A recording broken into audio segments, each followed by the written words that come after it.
Good morning students, मैं Mukesh Saini, PGT mathematics, government senior secondary school Khori, district Rewari, आपका इस प्रसारण में स्वागत करता हूं। प्यारे बच्चों, हमने पिछले लेक्चर में इंडिपेंडेंस इवेंट्स के बारे में पढ़ा था।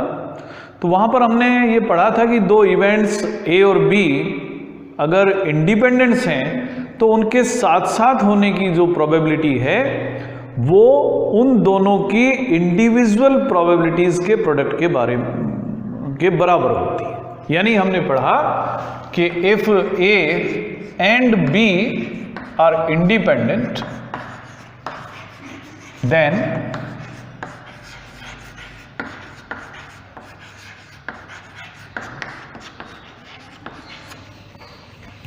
probability of simultaneous occurrence of A and B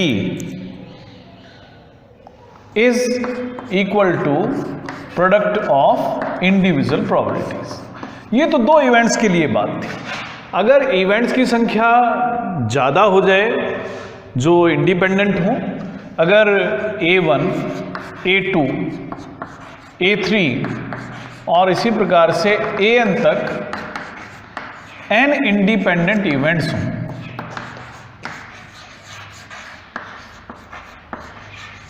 तो ऐसी स्थिति में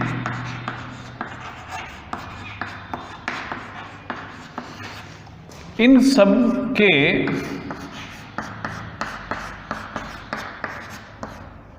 इंडिपेंडेंट होने की स्थिति में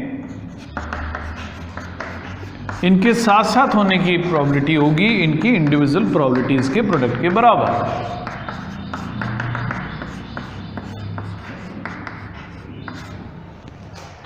अब इंडिपेंडेंट इवेंट से जुड़े हुए हम कुछ रिजल्ट्स का डिस्कशन करना चाहेंगे। तो इसके लिए मैं दो इंडिपेंडेंट इवेंट लेता हूं, ए और बी इंडिपेंडेंट इवेंट हैं। तो ऐसी स्थिति में पहला रिजल्ट है हमारा कि ए के नहीं होने की प्रोबेबिलिटी, जिसे हम ए बार से डिनोट कर रहे हैं, और बी दूसरी हम स्थिति ले रहे हैं कि ए के होने की और बी के नहीं होने की, और तीसरी स्थिति हम ले रहे हैं कि जब ना ए हो और ना बी हो, तो ये भी इंडिपेंडेंट ही होंगी।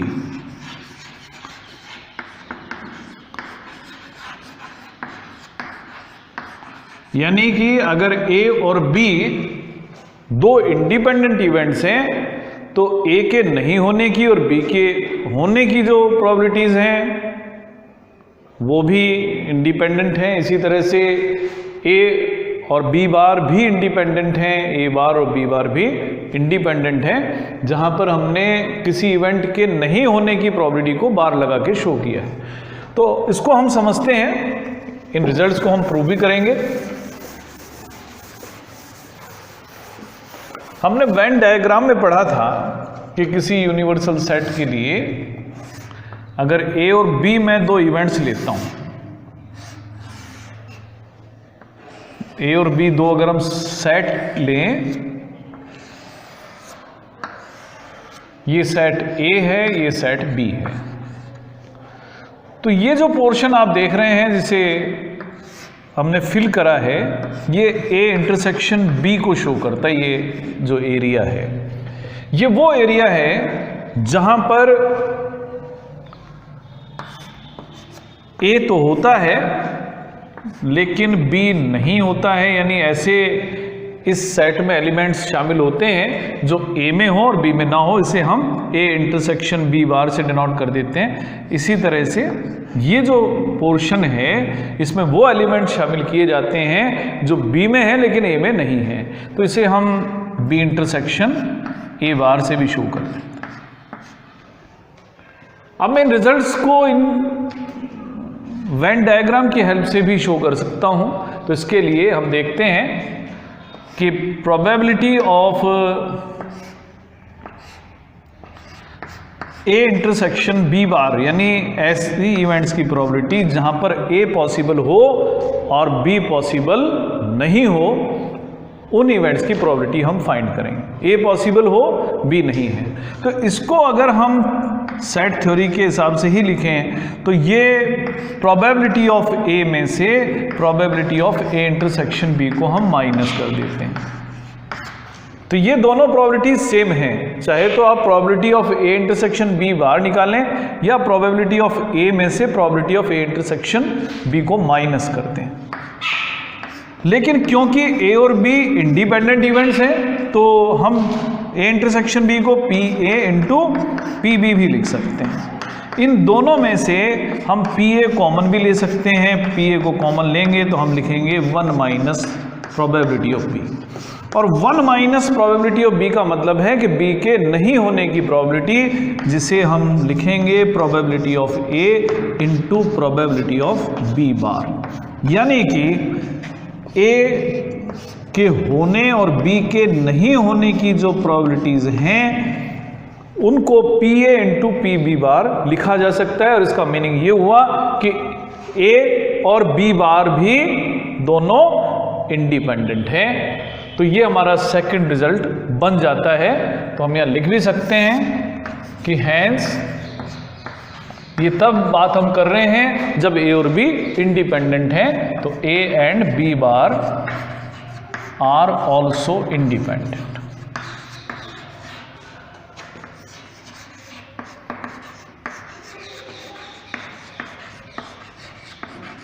अगर मैं बात करूं इसी प्रकार से पहले रिजल्ट के लिए, मैं ए बार इंटरसेक्शन बी फाइंड करता हूं। यानी ये ऐसी इवेंट्स हैं जहां पर बी होता है लेकिन ए नहीं होता। तो इसको हम बाय डायग्राम बता सकते हैं, ये बराबर होगा P B minus probability of A intersection B. यानी इसमें वो सेट की बात करें तो ऐसे एलिमेंट शामिल किए गए थे ए बार इंटरसेक्शन बी में जो बी में है, ए में नहीं है, जिसे हम number of elements in set B minus number of elements in A intersection B करके दिखा सकते हैं। अगर प्रोबेबिलिटी की हम बात करेंगे तो यही जो नंबर्स के लिए हम बात कर रहे थे सेट में एलिमेंट्स के लिए, ये रिजल्ट प्रोबेबिलिटी के लिए भी लागू हो जाता है। अब क्योंकि ए और बी इंडिपेंडेंट हैं तो ए इंटरसेक्शन बी को मैं लिख सकता हूं P A into P B. इन दोनों में से पी बी कॉमन ले सकते हैं। पी बी कॉमन लेंगे तो हम लिखेंगे 1 माइनस प्रोबेबिलिटी ऑफ ए, और 1 माइनस प्रोबेबिलिटी ऑफ ए को हम लिख सकते हैं प्रोबेबिलिटी ऑफ ए बार। यानी कि probability of B intersection A bar को लिखा जा सकता है product of P B and product of P A bar. इसका मीनिंग हुआ कि बी और ए बार ये दोनों इवेंट्स भी इंडिपेंडेंट ही हैं।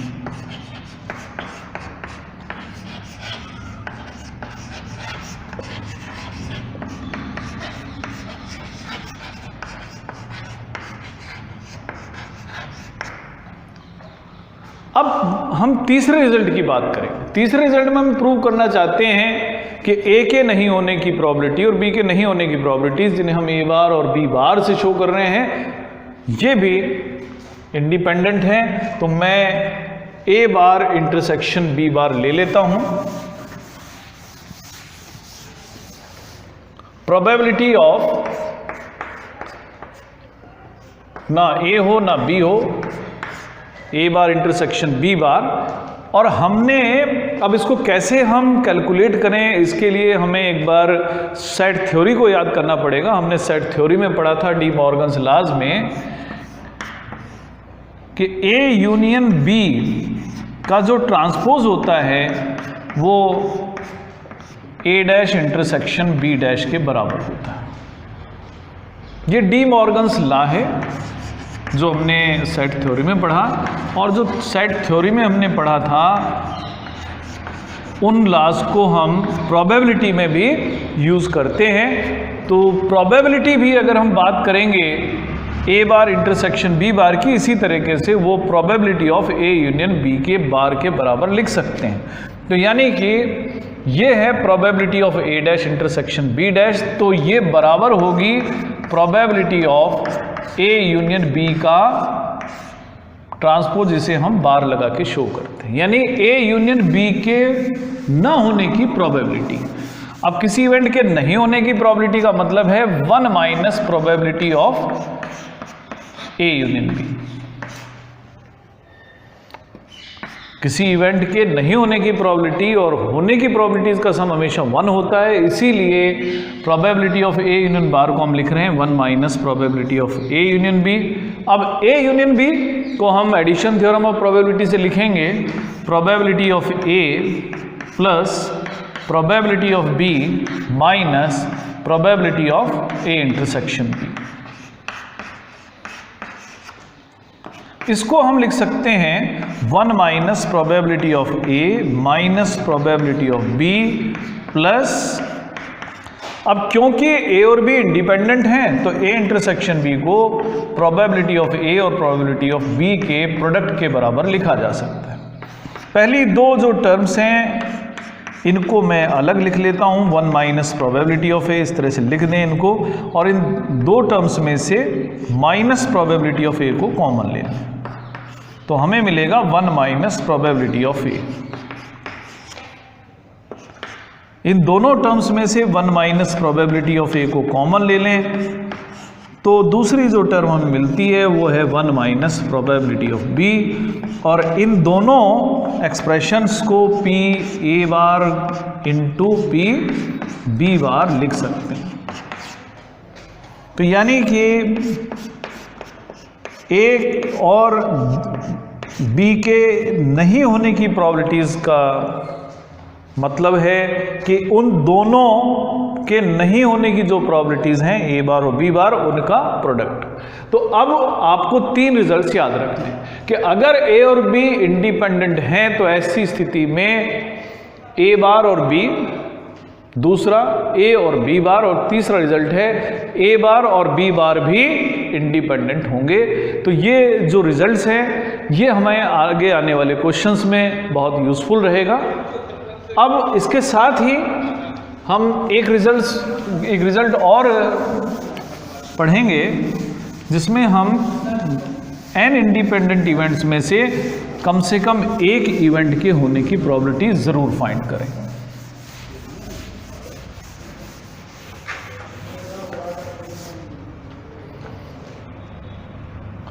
तो हम यहां फाइंड करेंगे probability of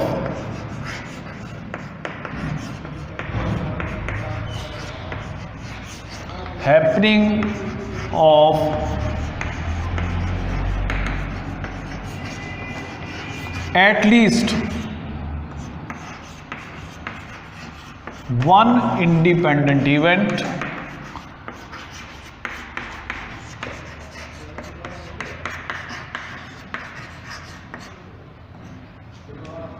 out of A1, A2, A3, A4 and so on up to AN। यानी अगर हमें किसी एक्सपेरिमेंट में A1, A2, A3, AN तक n इंडिपेंडेंट्स इवेंट दे रखी हैं तो इनमें से कम एक इवेंट के होने की प्रोबेबिलिटी को हम लिखते हैं 1 minus probability of not happening of A1 into probability of not happening of A2 into probability of not happening of A3 and so on up to AN। तो यानी जब भी आपको एक एक्सपेरिमेंट में ये मालूम करना हो कि probability of happening of at least 1 event, तो आप उन सभी की जो इवेंट्स इंडिपेंडेंट हैं उन सभी की नहीं होने की प्रोबेबिलिटीज फाइंड करें, उनका प्रोडक्ट मालूम कर लें और उसको 1 में से माइनस कर लें। तो इस तरीके से हम n इंडिपेंडेंट इवेंट्स में से एक इवेंट के भी होने की जो प्रोबेबिलिटी है वो हम फाइंड कर पाएंगे। तो अब इसके बाद में हम क्वेश्चंस शुरू करते हैं एक्सरसाइज 13.2 के, जहां से हमने छोड़े थे पिछले लेक्चर में।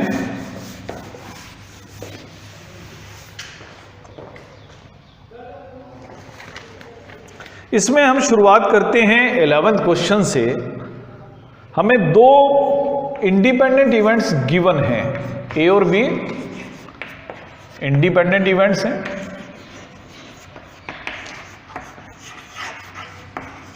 और किस तरीके की इवेंट्स हैं वो हम लिखते हैं उनकी प्रोबेबिलिटीज के बारे में, सच दैट जो प्रोबेबिलिटी ऑफ ए है that is 0.3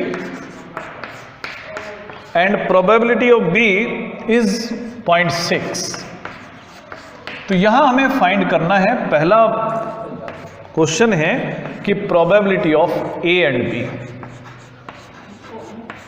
probability of A and B का मतलब है probability of A intersection B, और क्योंकि ये इवेंट्स इंडिपेंडेंट हैं तो ये बराबर होगा प्रोडक्ट ऑफ पी ए और पी बी के बराबर, यानी 0.3 इंटू 0.6 यानी 0.18। उसके बाद दूसरा क्वेश्चन है कि हमें probability of A union B बता, ए एंड नॉट बी ये बताना। तो अभी हमने पढ़ा था कि अगर ए और बी इंडिपेंडेंट हैं तो ए और नॉट बी भी इंडिपेंडेंट होंगे, और इस कारण से इस रिजल्ट को लिख सकते हैं P A multiplied by P B bar, P not B भी कह सकते हैं इसको।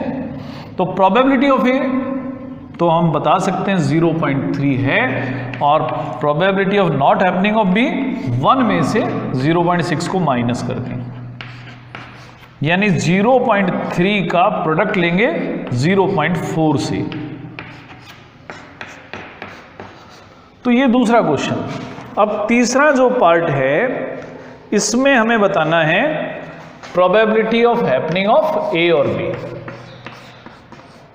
तो ये हम एडिशन थ्योरम ऑफ प्रोबेबिलिटी से फाइंड कर सकते हैं। Probability of A union B होगा probability of A plus probability of B minus probability of A intersection. Probability of A हमें गिवन था 0.3 था, प्रोबेबिलिटी ऑफ बी 0.6 था, और ए इंटरसेक्शन बी की प्रोबेबिलिटी हम यहाँ फाइंड कर चुके हैं जो कि 0.18 है, इसे हम यूज कर लेते हैं। तो ये 0.18 है, इनका जब हम सम करेंगे तो 0.9 या 0.90 में से 0.18 को माइनस कर देंगे तो ये हमें 0.72 मिल जाएगा। उसके बाद फोर्थ पार्ट है जिसमें हमें neither A nor be, in words लिखा हुआ नीदर ए नॉर बी। तो इसका मीनिंग है, अगर हम सिंबॉलिक फॉर्म में लिखें, नीदर ए नॉर बी को हम इस तरह से लिख देते। और अभी हमने जो रिजल्ट पढ़ा था तीसरे नंबर पर पढ़ा था कि ए और बी के दोनों के एक साथ नहीं होने की प्रोबेबिलिटीज उनके नहीं होने की प्रोबेबिलिटीज के प्रोडक्ट के बराबर है। पी ए बार और पी बार बी बार के प्रोडक्ट के बराबर है। इसका मतलब है 1 माइनस प्रोबेबिलिटी ऑफ ए, और इसका मतलब है 1 माइनस प्रोबेबिलिटी ऑफ बी, यानी 1 माइनस 0.3 और दूसरे का मतलब है 1 माइनस 0.6, यानी 0.7 इंटू 0.4 जो कि मिलता है 0.28। तो ये है चारों केसेस, ए के होने, बी के नहीं होने की, या ए और बी दोनों के नहीं होने की। अगली जो क्वेश्चन हम ले रहे हैं, जो क्वेश्चन नंबर 12 है, तो ये वर्ड प्रॉब्लम है, इसको आप पढ़ लें। इतने आप जब भी इन लेक्चर्स को देखें तो अपनी बुक आप जरूर साथ रखें, जिससे आपको स्टेटमेंट पढ़ने में, समझने में आसानी रहेगी, और तभी आप इस क्वेश्चंस को भी आसानी के साथ समझ पाएंगे। 12th क्वेश्चन है, किसी डाई को 3 बार टॉस किया जाता है और उसके बाद में अगर ऑड नंबर आता है कम से कम एक बार, तो वो प्रोबेबिलिटी हमें फाइंड करनी है। क्वेश्चन है, dice is toss thrice, find the probability of getting an odd number at least once. Question number 12। Probability of at least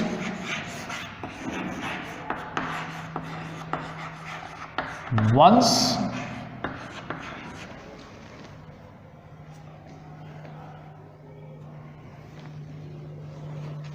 या इसको आप थोड़ा आसान भाषा में लिख देते हैं प्रोबेबिलिटी ऑफ एटलीस्ट वन। तो इसमें हमें करना क्या है, किसी डाई को 3 बार टॉस किया गया है। अब जब 3 बार टॉस किया गया है तो पहले टॉस पर जो रिजल्ट आता है उस रिजल्ट से दूसरे टॉस का रिजल्ट प्रभावित नहीं होगा, तीसरे का भी नहीं होगा। इसका मतलब ये जो इवेंट्स हैं ये सब इंडिपेंडेंट हैं। हम इनको A1, A2, A3 से डिनोट कर देते हैं। लेट A1 को हम डिफाइन कर रहे हैं कि obtaining an odd number on first toss. इस तरह से हमें लिखना है कि पहले टॉस पर हमें एक ऑड नंबर मिले। इसी तरह से A2 का मतलब है कि obtaining an odd number on second toss, यानी सेकेंड टॉस पर भी हमें ऑड नंबर मिले। और A3 हम डिफाइन करते हैं obtaining an odd number on third toss, तीसरे वाले टॉस पर भी हमें एक ऑड नंबर मिले। आप जानते हैं कि जब डाई को थ्रो करेंगे तो सैंपल स्पेस में 6 एलिमेंट्स आएंगे, 1 2 3 4 5 6। A1 या A2 या A3 के अगर हम फेवरेबल आउटकम्स की बात करें तो वो हैं 1, 3 और 5। ऑड नंबर हमें ऑब्टेन करना है। तो इसका मीनिंग हुआ प्रोबेबिलिटी ऑफ A1 फाइंड कर लें या A2 फाइंड कर लें या A3 फाइंड कर लें। तीनों ही स्थितियों में जो प्रोबेबिलिटी है वो 3/6 है, जिससे हम सॉल्व करने के बाद 1/2 लिख सकते हैं। क्लियरली हमने बताया था यहां पर A1, A2 और A3 ये तीनों ही इंडिपेंडेंट हैं।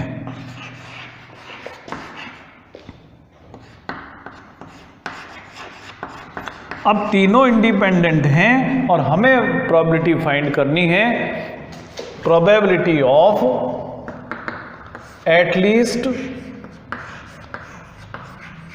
वन इवेंट की, कि इनमें से कम एक इवेंट जरूर हो जाए। तो अभी हमने रिजल्ट पढ़ा था कि अगर कुछ इवेंट्स हमें गिवन है जो इंडिपेंडेंट हैं और उस स्थिति में probability of at least one event हमें फाइंड करनी है, तो उसका तरीका होगा कि सभी की नेगेटिव प्रोबेबिलिटीज फाइंड करें इनके नहीं होने की। तो यहाँ 3 इवेंट्स हैं A1, A2 और A3, तो इनकी नेगेटिव प्रोबेबिलिटी यानी इनके नहीं होने की प्रोबेबिलिटी फाइंड करते हैं, जिसे हम A1 बार, A2 बार और A3 बार से शो कर रहे हैं और उसको हम माइनस कर देते हैं 1 में से। अब इनके प्रोबेबिलिटीज होने की जो हैं A1 की, A2 की और A3 की जो हैं 1/2 हैं। तो इसी तरीके से जो इनके नहीं होने की प्रोबेबिलिटी होंगी वो 1 माइनस इनके होने की प्रोबेबिलिटी यानी 1 माइनस 1/2, और तीनों ही सेम भी हैं, इसीलिए हम इनको लिखते हैं 1 माइनस 1/2, 1 माइनस 1/2 और 1 माइनस 1/2। सॉल्व करने पर हमें मिलेगा 1/2 इंटू 1/2 इंटू 1/2 यानी 1 माइनस 1/8, और जब आप सॉल्व करेंगे तो आपको मिलेगा 7/8। तो कम से कम एक बार ऑड नंबर आ जाए इसकी प्रोबेबिलिटी 7/8। अब इसके बाद में हम क्वेश्चन नंबर 13 ले रहे हैं। तो 13th क्वेश्चन है कि दो बॉल्स को ड्रा करा जाता है with replacement from a box which contains 10 black and 8 red balls. तो एक बॉक्स में 10 ब्लैक और 8 रेड बॉल्स हैं और ये बॉलें इसमें से निकाली जाती हैं एक एक करके।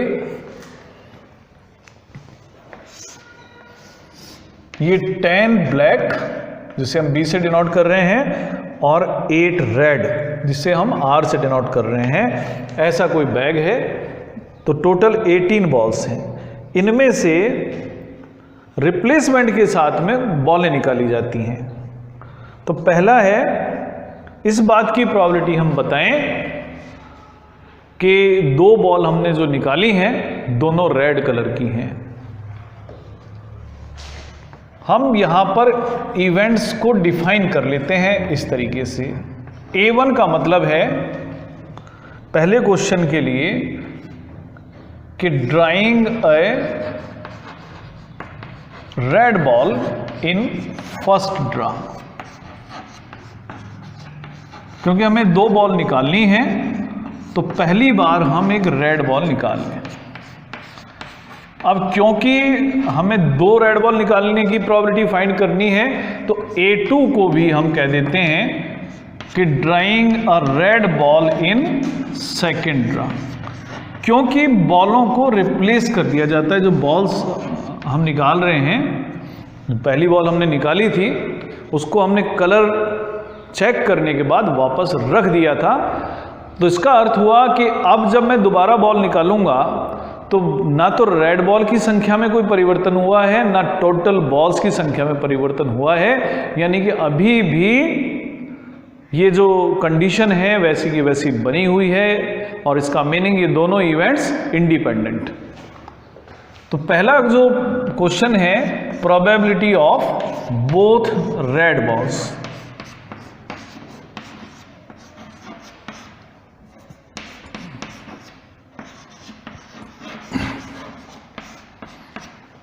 अब इसको probability of A1 into probability of A1 से डिनोट कर सकते हैं, क्योंकि हमने A1 का मतलब लिखा था पहले ड्रा में रेड बॉल निकालना। अब पहली बार आप रेड बॉल निकालेंगे, इसकी प्रोबेबिलिटी होगी 8/18 और दोबारा भी निकालेंगे तो भी 8/18। आपको सिर्फ इनको सॉल्व करना है, आपको आंसर मिल जाएगा। यानी 4/9 को 4/9 से आप मल्टीप्लाई कर दें, जो कि 16/81 होगा। इसी में एक क्वेश्चन और दिया हुआ है कि one of them is black and other is red. हम इस बात की प्रोबेबिलिटी फाइंड करेंगे, probability of one is black and other is red.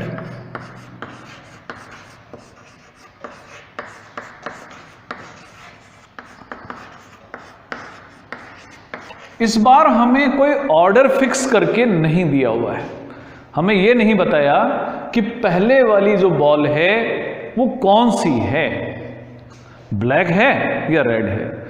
तो ये इवेंट 2 तरीके से पूरी की जा सकती है। हो सकता है कि हम एक बॉल निकालें, जो पहली बॉल निकले वो ब्लैक हो और दूसरी वाली रेड हो, लेकिन इसका उल्टा भी हो सकता है कि पहले रेड हो और दूसरी जो बॉल है वो ब्लैक निकले। तो रिक्वायर्ड प्रोबेबिलिटी को हम इस तरह से लिख सकते हैं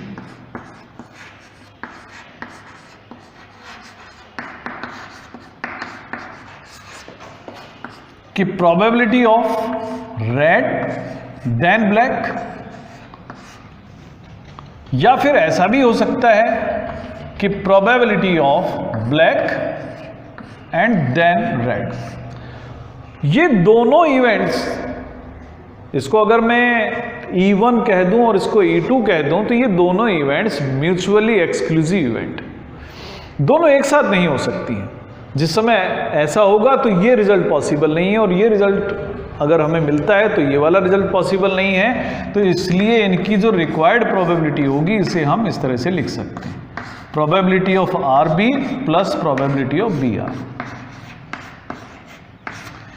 अब हम इस इवेंट की बात कर देंगे प्रोबेबिलिटी ऑफ RB का, क्योंकि हमें 2 बॉल्स एक एक करके निकालनी है, और ये जो 2 बॉल्स हैं एक एक करके जब निकाली जाती हैं तो रिप्लेस कर दी जाती हैं। तो ये दोनों इवेंट इंडिपेंडेंट हैं, और इस कारण से हम इसको लिख सकते हैं PR into PB plus PB into PR। तो पहली बॉल रेड बॉल निकले, इसकी प्रोबेबिलिटी 8/18 है। दूसरी बॉल ब्लैक निकले, इसकी प्रोबेबिलिटी 10/18। अब पहली बॉल ब्लैक निकले, इसकी प्रोबेबिलिटी भी 10/18 है और रेड बॉल की प्रोबेबिलिटी भी 8/18 है। अब हमारा काम इनको सिर्फ सॉल्व करना है। आप सॉल्व करेंगे तो आंसर आपको मिल जाएगा। तो सॉल्व करने पर आप लिख सकते हैं 4/9 इंटू 5/9 और 5/9 इंटू 4/9, यानी 20/81 और 20/81 ऐड करेंगे 40/81। तो ये है एक ब्लैक और एक रेड बॉल निकालने की प्रोबेबिलिटी।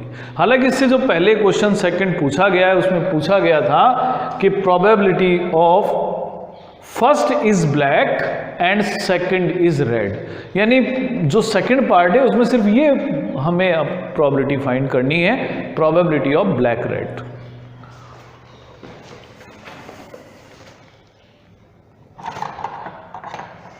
तो प्यारे बच्चों, आज का जो लेक्चर है उसमें हमारे पास समय इतना ही है। इस एक्सरसाइज की बाकी प्रॉब्लम्स के साथ हम अगले लेक्चर में आपसे फिर मिलेंगे। आज के लिए इतना ही, धन्यवाद।